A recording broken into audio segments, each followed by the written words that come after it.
Hello everyone, what I'm going to do in this video is do a complete review of the Eurotech Pro with the 11-inch double D coil. So I've been using it for coming up, must be 2 years now, and I feel like I've been using it long enough to make an overall comment on the overall performance of the machine. I get asked a lot of questions over the internet, so I'll try to cover as many of them points as I can in this video, and basically just go over what I think of it, like I say, a year or so on after using the machine. So let's not beat around the bush. So I'm going to start with just the build quality of the machine. Look, I mean, it ain't extended, but it's solid. You know, it's the cannon locks, they're still really tight. Yeah, I lost my nut. Right, my bolt there. I lost that, but got a new replacement one. That come off. God knows how that happened, but yeah, I lost that. Apart from that, that's about it. Yeah, everything's working fine. It's all like the build of it's working fine. Like the actual structure is all working perfectly. Yeah, no loose bolts, no wobbly nothing. So yeah, really, that's all I can say about that. Is it's still good. The second thing I want to talk about is the settings. Now, everyone asks me all the time what settings I use. I don't know why I don't find much, but there you go. Yeah, I use the zero discrimination, sensitivity 7 or 8. Sometimes I push it up a little bit depending on where I am. And volume, whatever suits you. Just remembering that if you put it on 10, you discriminate iron anyway. And yeah, so I'll just leave it at normally about 7 or 8. I like to do everything over 10, then you'll be able to turn the iron volume down, which you'll get a fainter tone for iron, but you'll get a more prominent tone for the better signals. But I like to hear them all the same. So yeah, the settings, I mean, it couldn't be easier. They really are simple. Just turn it on. Point number 3, what I'm going to make is talk about signals, discrimination. How good this is at discriminating. Now this thing, yeah, I can't rate it enough for that. I check a lot of iron signal to make sure them definite bobs they're definitely iron, and they're always iron. The iffy signals, on the other hand, do not leave the iffy signals with this detector. Now I don't know whether it's the frequency or what. A lot of people might not like the fact that it does what it does, because you get an hammered coin and you get it, I don't know, I'll try to expand that up. I'll break that on the review, am I? Right, hang on. There you go, right. When you go about 4 or 5 inches down, you're going to get a clear signal. You're going to get a double, normally coming around the 60s, double bleep, really strong signal. But when you get down a little bit deeper, or then hammered coins go on their edges, or they're a cut half, you don't get the signal you think you're going to get. You get a really irony signal, and it jumps from iron, and it can jump all over the screen. So, you know, you have to dig. You have to dig. If you think for 1 minute, well, I ain't ever seen a machine that you can discriminate really with anyway. If it don't go bob, you dig it. Right, well, that's what I do, innit?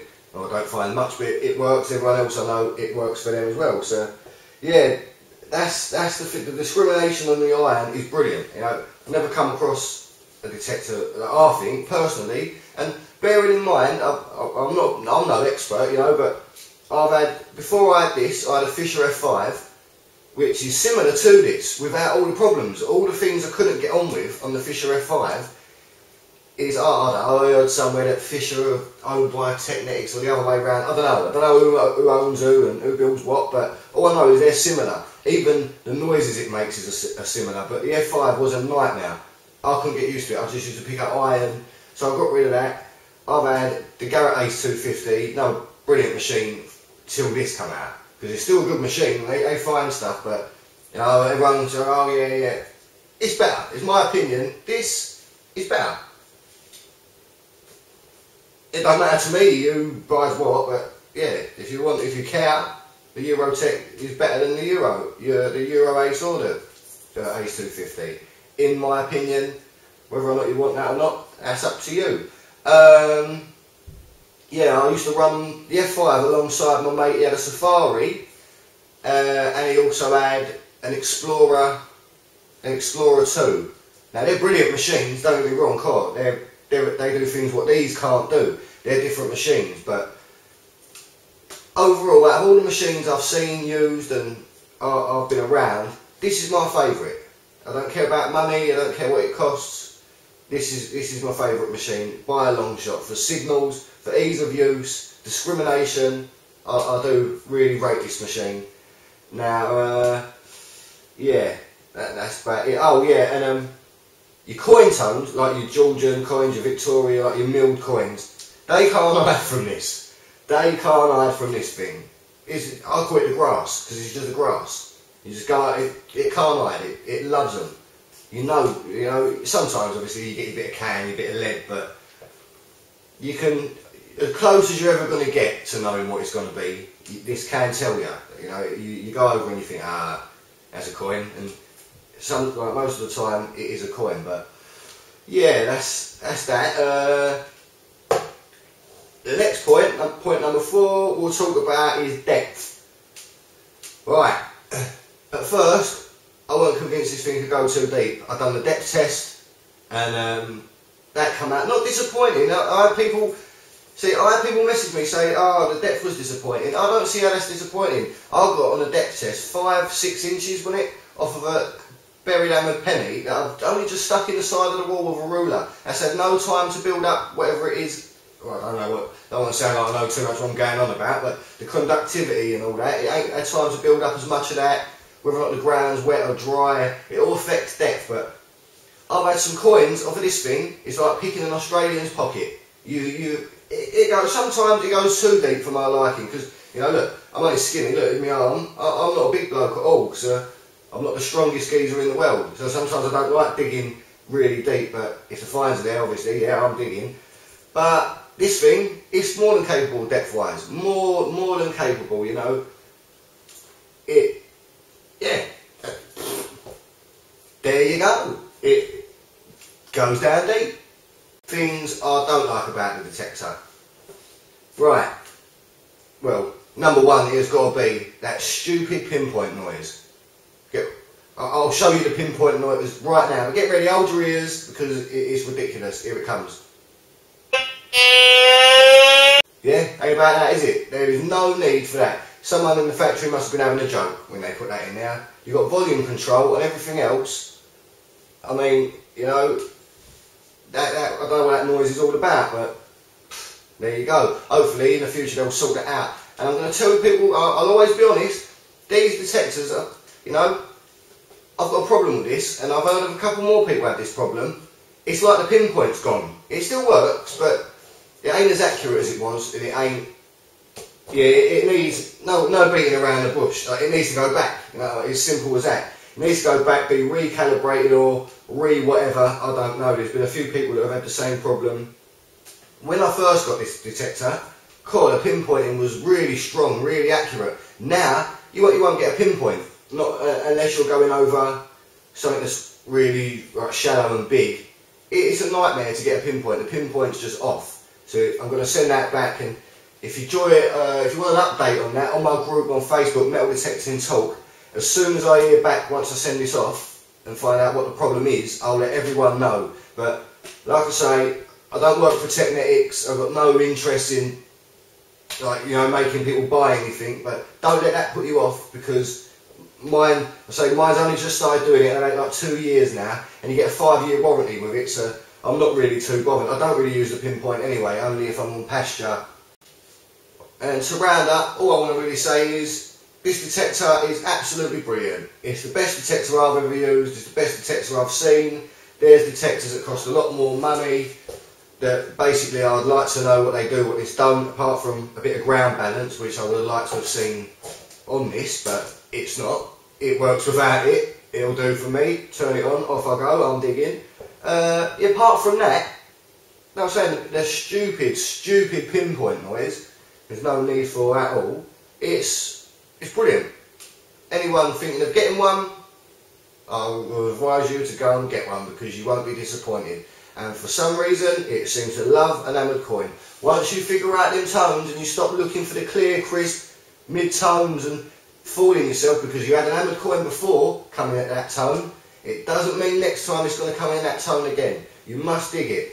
I think a lot of them, you get a thing like beginner's luck. I always think when people start, they go, beginner's luck. Was it beginner's luck, or was it you not getting too big for your boots sort of thing, thinking, oh, I know what the machine's telling me, that's not a good signal, I'll leave that one. Whereas when you're a newbie, you just dig. And when you start thinking you know what these machines are telling you, I think that can lose you a lot of fines. But anyway, that's got nothing to do with it really. But so what else I want to do now as well is take you through some of the other equipment what I've been using, just let you see that and let you know what I think of that.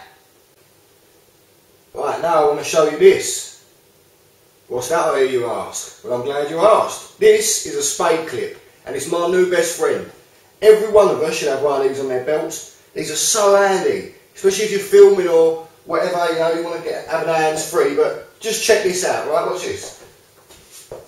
Here's my spade, normal mini spade. You see the clip there, one-handed, in.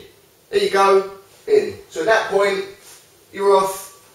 You're having a little sweep about, little look, little swing. It's there. The whole time, and all the people on the Facebook group saying that they wobble, they bang your knees. Have a look. It ain't banging your knees. Look, you have a little jog on the spot. Look. See, look, nothing. Nothing. You have a little. It's good as gold. I love it. It's my favourite new little thing at digging. A simple bit of plastic, but does the job. Does more than the job. And then I say when you're there, I'll keep my hand on it. I do. And then when you get a signal, it's out. There you go, there's your spade. I say you do what you're going to do, and then back. It's back in. Easy as that. And I say all this stuff what I use on my belt is from Kingdigger. Kingdigger.co.uk. Speak to Alan. He's on all the groups as well. Now, we've got this. Excuse the angle, but it's a fines pouch, so it's the only way I can show you. This is the king of all fines pouches. Now, obviously I've got my Pro pointer there. Got the lanyard attached to it so you can't lose it. You can take them rings off or whatever, so you're never going to leave it behind, which is easily done. You'll be surprised how easy these are to lose, and you think you'll find it going back looking for it. Not always the case, especially if you're in a stubble field or a bit of longer pasture, something like that. You can easily lose them, so they're expensive bits of kit, so I think for the money, I like to always have mine secured. Now this lanyard as well, you can get the other ones. Oh, you might be thinking to yourself, oh, you can get them retractable ones. Well, for metal detecting, the second you get a bit of mud going in, they just clog up. You know, I've had a couple of them, they don't last 5 minutes. So this is your best bet for durability. This is just going to last you and do the job. Now, the pouch, I say all this stuff from Kingdigger, well, it's full of compartments. It is the pouch of many compartments. It's got a big compartment now. You know, like I'll use that for my scrap. There, got one here. Look at all these zips. Check these zips out. Another thing when you've got to look at when you're buying pouches and stuff, make sure they've got good zips, just like fishing and stuff. Because there's nothing worse than a dodgy zip that gets stuck all the time. In here, you've got a pouch within a pouch, with 3 little pouches in the other pouch. That's a lot of pouches. We've got that one here, we've got another pouch. So you've got bits to hang your knife off of. I use a little archaeological trowel, but like I say, I've been having a look on Kingdigger's website. He sells a few nice knives, so I'll probably be investing in one of them pretty soon. And yeah, like I say, that's my belt. That's what comes with me every time. That thing now is the best thing since sliced bread. I really can't recommend that enough. There's only a bit of plastic, but I love it. And as for the rest of the pouch, it's just quality all over. And like I say, this, if for anyone who asks, which a lot of people do ask, this is what I use. This is that with the detector. It is my equipment. So right, well that's it. I think I've waffled on long enough. Said what I wanted to say. Hope that I've answered a few people's questions. I think I covered most things throughout the video. Didn't want to get too much in depth. It's making a mountain out of a molehill. It's a beepy stick and it goes beep if you go over something that makes it beepy. There you go. Yeah. Oh yeah. One more thing. Warning. Warning. Warning. There's scammers about. There's scammers all over Facebook at the minute. They're selling dodgy metal detectors, probably dodgy phishing stuff on all the groups. Beware, because they're out there. If they're people asking people to pay by a bank transfer, never do that. Please, never do that. Always pay by PayPal or something you can trace back. But unfortunately, they've got away with it. I know of one person who got on my group, may I add. The scammer was spotted and kicked straight out the door. But they're everywhere. There's nothing you can do about it. But please, just be careful. as well as the fake pro pointers as well. There's fake pro pointers out there, so always buy your stuff from someone reputable, because you know, we'll save up to buy this equipment. It's so sad to see someone get stung and lose their money, what they've worked hard to get. So please, if it's too cheap, or too good to be true, it probably is. As long as it's by PayPal or always cash on collection. Never ever do the bank transfer. I don't want to sound like I'm talking down to anyone, but you'll be surprised. They're pulling it off. You know, they've done it. I say, I don't know whether they're on other hobby groups, but the swines, I bet they're getting away with it elsewhere as well. So keep your eyes out for them. Yeah, yeah. I want a big thanks to that King Digger as well. Like I say, when I bought my belt and my spade clip and that, my new pouch, I got a bag full of competition goodies, all sorts of bits in there. So at some point I'm going to do another competition. I'm going to run it with the next video, but I'm going to put it on the group as well, Metal Detecting Talk on Facebook. So if anyone's interested in the competitions, just join the group and they'll be on there, and on the videos I'll connect the two. So that's what I'm going to do. The new video will be up soon. I'm going to get out. I did do a video, to be honest with you. I done one not too long ago, but I didn't do a full length one because I weren't out for long. But I found that it was all coins all day, and to be honest, it's boring. You know what I mean? They're boring videos. I think they are anyway. It's another coin. It's another coin. It was rubbish. I don't want to put up any old rubbish. You know, it was really. I appreciate finding the coins. I like finding the coins. I found a silver sixpence. That was nice, little silver sixpence. But yeah, it really was. There was nothing. Even the scrap was crap. There you go. That's another thing. People keep saying when I do the competition, get ready. I don't want to know the answers yet, but it's going to be. People keep saying I need a catchphrase. I don't want a catchphrase. I'm not going to start saying catchphrases, but I thought it'd be funny if people can come up with catchphrases. But I'll do that on the competition. So if you think of one, save it. And people want me to have my own catchphrase, and maybe if I find one thing and find something good, I might use it once. But I ain't having a catchphrase. Jesus Christ! God, no, thank you. That ain't me. That ain't. Yeah. Apart from that, that'll do me. I'm going. Got to do the school run. If you enjoy my videos, please subscribe. Get loads of views, loads and loads of views, but not a lot of people subscribe. It's free. I don't know why they call it subscribe, but they do. Yeah, apart from that, I'm going. Yeah, thanks for watching, and I'll see you next time.